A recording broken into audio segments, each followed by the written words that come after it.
आपल्या गोठ्यात संध्याकाळी नक्की काय कामे चालतात? गायींची जागा का बदलली जाते? आणि खाद्य व्यवस्थापन कसे असते? चला तर मग बघूया. नमस्कार शेतकरी मित्रांनो, सह्याद्रीच्या कानाकोपऱ्यात या आपल्या सर्वांच्या आवडत्या शेतीविषयक YouTube चॅनलवर आपले सर्वांचे स्वागत आहे. मित्रांनो, दूध व्यवसायात जसे सकाळचे नियोजन महत्त्वाचे असते, तसे सायंकाळचे कामकाज सुद्धा खूप काटेकोरपणे असावे लागते.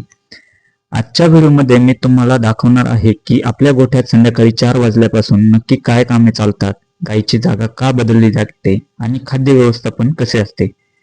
तर मग पाहूया आजची आपली सायंकाळची दिनचर्या. तर मित्रांनो, दुपारच्या आरामानंतर आपल्या कामाची खरी सुरुवात होते, ती दुपारी 4 वाजता.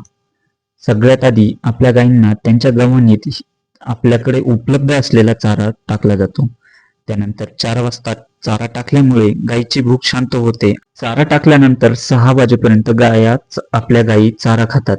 आता वाजले आहे संध्याकाळचे 6 आणि ही वेळ आहे गायींची जागा बदलण्याची. तुम्ही पाहत आहात की आपल्या गायींना आता ओपन गोठ्यातून बाहेर आपल्या सिमेंटच्या कोब्यावर घेत आहोत. याचे कारण असे की आपले मिल्किंग मशीन आपण बाहेरच्या बाजूला फिक्स केलेले आहे.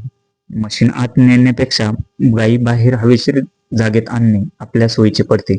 शिवाय जागा बदलल्यामुळे गायींनाही थोडा मोकळेपणा मिळतो. कोब्यावर आल्यावर आपण एक महत्त्वाचे काम करतो, ते म्हणजे गाभण गायी आणि लहान कालवडींना बांधून घेणे.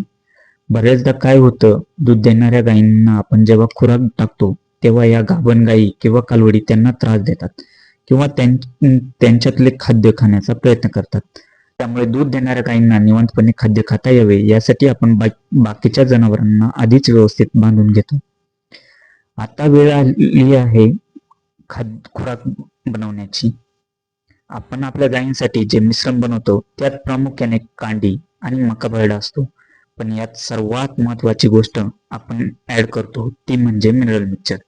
मित्रांनो, लक्षात ठेवा, आपण आपल्या गोठ्यात 12ही महिने आणि दोन्ही वेळेस खाद्यातून मिनरल मिक्सचर देतोच. याचे कारण असे की नुसत्या चाऱ्यातून जनावरांना सर्व पोषक घटक मिळत नाही. जे घटक चाऱ्यातून कमी पडतात ते मिनरल मिक्सचर मधून भरून निघतात. यामुळे गायी वेळेवर गाभण राहतात आणि दूध उत्पादनही टिकून राहते. आता हे तयार झालेले खाद्य आपण चाऱ्यावर ओतून देतो. जेव्हा गायी हे खाद्य खाण्यात मग्न असतात, अगदी त्याच वेळी आपण मिल्किंग मशीन लावून दूध काढून घेतो. यामुळे काय होतं, गायी शांत उभ्या राहतात, पाना व्यवस्थित सोडतात आणि दूध काढण्याचे काम व्यवस्थितरित्या पार पडते. जोपर्यंत दूध काढून होत नाही तोपर्यंत सर्व जनावरे आपण बांधलेलीच ठेवतो. एकदा दूध काढून झाले की मग त्यांना मोकळे केले जाते किंवा रात्रीच्या त्यांच्या जागेवर म्हणजेच ओपन गोठ्यामध्ये सोडले जाते. मित्रांनो, अशा प्रकारे आपल्या गोठ्यातील सायंकाळचे कामकाज अगदी 4 वाजलेपासून ते दूध संकलन होईपर्यंत प्रत्येक मिनिटाचे नियोजन असते. तुम्ही तुमच्या गोठ्यात संध्याकाळी खाद्य कधी टाकतात हे मला कमेंट करून नक्की सांगा. आजचा व्हिडिओ तुम्हाला आवडला असेल तर व्हिडिओला लाईक करा आणि चॅनलला सबस्क्राईब करायला विसरू नका. भेटूया पुढच्या व्हिडिओमध्ये. तोपर्यंत काळजी घ्या, जनावरांची बी आणि स्वतःचीही. राम राम.